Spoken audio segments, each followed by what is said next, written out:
মৰমৰ ছাত্ৰ ছাত্ৰীসকল আজি আলোচনা কৰিম অসম জাতীয় বিদ্যালয়ৰ ক্লাছ 8ৰ অনুশীলনী 7ৰ এৰ 15 নম্বৰ প্ৰশ্নৰ পৰা খালি ঠাই পূৰ কৰা। এক নম্বৰ আছে 13 * 15 ইকুৱেল খালি ঠাই দিয়া আছে, তাৰ পিছত দিয়া আছে -1। এইটো এটা সূত্ৰ আছে, এইটো সূত্ৰত কৰিব লাগিব যে n + 1 হোল স্কুৱেৰ -1 ইয়াত -1টো দিয়া আছে চাবা। গতিকে প্ৰথমটো এইটো n ধৰিবা, n মানে কি 13 + 1 মানে কি 14 মানে ইয়াত হ'ব কিমান 14 স্কুৱেৰ। 14 + 16 মানে 14 লগত +1 কৰিবা মানে কিমান হ'ব 15, ইয়াত হ'ব 15 স্কুৱেৰ। তাৰপিছত ইয়াত আছে 3 নম্বৰ 15 * 17 ইয়াত হ'ব 15 লগত 1 যোগ কৰিলে 16 স্কুৱেৰ মানে 16 দুইবাৰ পূৰণ কৰি 1 - কৰিলে এইখিনি পূৰণ ফল ওলাই যাব। 16 * 18 16 লগত 1 প্লাছ কৰিলে কিব 17 স্কুৱেৰ -1।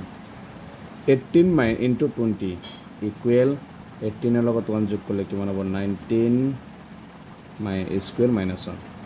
17 * 19 17 1 যোগ কৰিলে কিমান হ'ব 18 স্কুৱেৰ -1। এইটো হৈছে 15 নম্বৰ এনসাৰ। 16 নম্বৰত কৈছে উপযুক্ত অভেদ প্ৰয়োগ কৰি বৰ্গ কৰা। উপযুক্ত অভেদ প্ৰয়োগ কৰি আমি বৰ্গ কৰিব লাগিব। চাবা এইটো কি কৈছে উপযুক্ত অভেদ প্ৰয়োগ কৰি আমি বৰ্গ কৰিব লাগে। গতিকে এইটো আমি এনেকৈ 0 থকা সংখ্যাৰ পৰা ল'ম। 29ৰ ওচৰত 0 থকা সংখ্যা কি আছে 30 মানে যদি এনেকৈ লিখিব পাৰিম 30 - 1 হোল স্কুৱেৰ। ইয়াত চাবা এইটো কি অভেদ পৰিছে a - b হোল স্কুৱেৰ মানে a - b হোল স্কুৱেৰ সূত্ৰটো হৈছে a square -2 ab + b square. এইবিলাক সূত্ৰ অভেদকেইটা আগতে পাই আহিছোঁ ক্লাছ 7তে। গতিকে এইটো চাবা a - b হোল স্কুৱেৰ সূত্ৰত পৰিছে a মানে কি আছে এতিয়া 30 স্কুৱেৰ মাইনাছ তাৰপিছত কি আছে 2 আছে 2ৰ লগত a মানে কিমান 30 তাৰপিছত কি আছে b মানে কিমান ইয়াত 1 প্লাছ কি আছে b স্কুৱেৰ মানে 1 স্কুৱেৰ। 30টো দুইবাৰ পূৰণ কৰা তাৰমানে 30টো দুইবাৰ পূৰণ 3 × 3 = 9 আৰু 0 কেইটা হ'ব 2টা মাইনাছ 2ৰ লগত 30 পূৰণ কৰিলে 60 60 × 1 = 60 প্লাছ 1 স্কুৱেৰ মানে কি হ'ব 1। 900ৰ লগত 1 যোগ কৰিলে কিমান হ'ব 901 বিয়োগ 60 901ৰ লগত আকৌ কি 60টো আমি বিয়োগ কৰিব লাগে 4 8 কিমান হ'ব 841 মানে এইটোৰ এনসাৰ হ'ব 841। 2 নম্বৰ দিছে 17 এইটো চাব কেনেকৈ ভাঙিব পাৰিম 70 + 1 মানে 70ৰ লগত 1 যোগ কৰিলে আমি কি পাম 71। এইটো কি a + b whole square a + b whole square সূত্ৰ হৈছে a স্কুৱেৰ + 2a মানে কিমান আছে 70 b মানে 1 + b স্কুৱেৰ।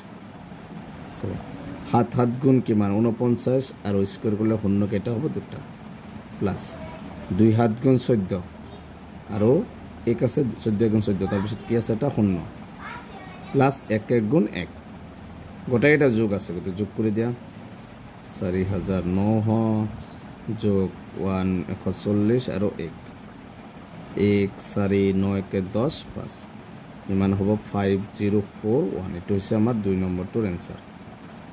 3 নম্বৰ হৈছে 199 এইটো 200ৰ ওচৰত আছে মানে 200ৰ পৰা আমি কি বিয়োগ কৰিব লাগিব 1 200ৰ পৰা 1 বিয়োগ কৰিলে কিমান পাম 199 পাম।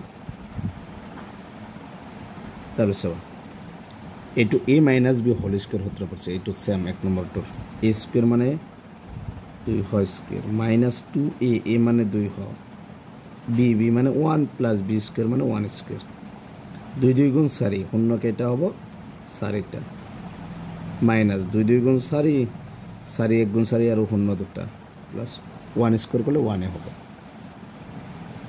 চাবা এইটো যোগ কৰিলে কিমান হ'ব 4001 আৰু বিয়োগ কিমান 400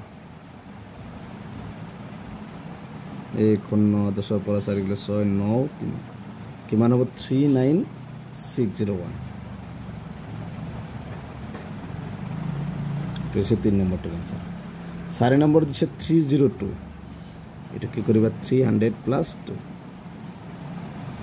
a + b হোল স্কুৱেৰ সূত্ৰত পৰিছে a মানে 3 স্কুৱেৰ + 2a মানে 300 b মানে 2 + b স্কুৱেৰ মানে 2 স্কুৱেৰ 3 3 গুণ 9 শূন্য হ'ব 4টা 2 3 গুণ 6 6 2 গুণ 12 শূন্য কেইটা দুটা প্লাস 4 2 2 স্কয়ার করলে 4 গোটেই এটা যোগ করো সব কিমান আছে 9000 4টা 0 তার পিছত 12 হ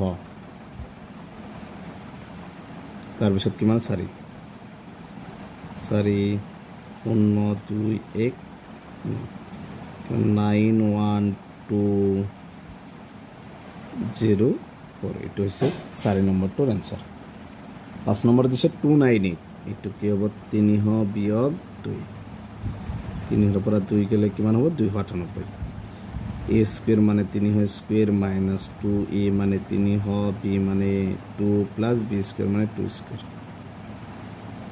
চলো 3 3 গুণ 9 শূন্য হবে 4টা 2 3 6 6 2 গুণ 12 শূন্য কেটা আছে দুটা প্লাস 4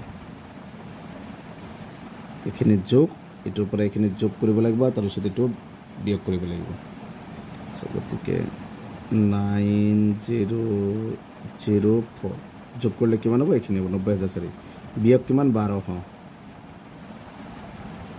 4 শূন্য 1 ধার পৰা 10 পৰা 2 গেলে 8 এ থেকে 9 9 পৰা 1 গেলে 8 এ থেকে 8 आंसर तो 8804 এটা হচ্ছে 5 নম্বরটার आंसर 8804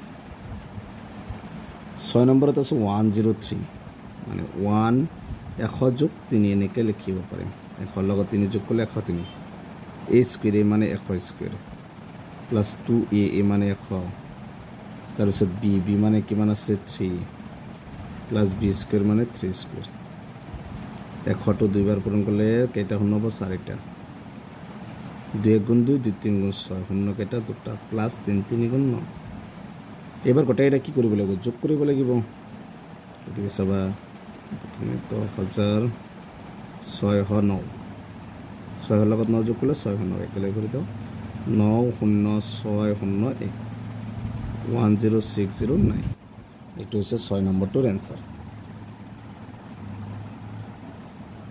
প্রত্যেকে আজের ভিডিওটি এখানেই ইয়ার পিছের ভিডিও 17 নম্বর পর আলোচনা করিম তো তোমালোকে ভিডিওটি লাইক করবেন চ্যানেলটি সাবস্ক্রাইব করবে থ্যাংক ইউ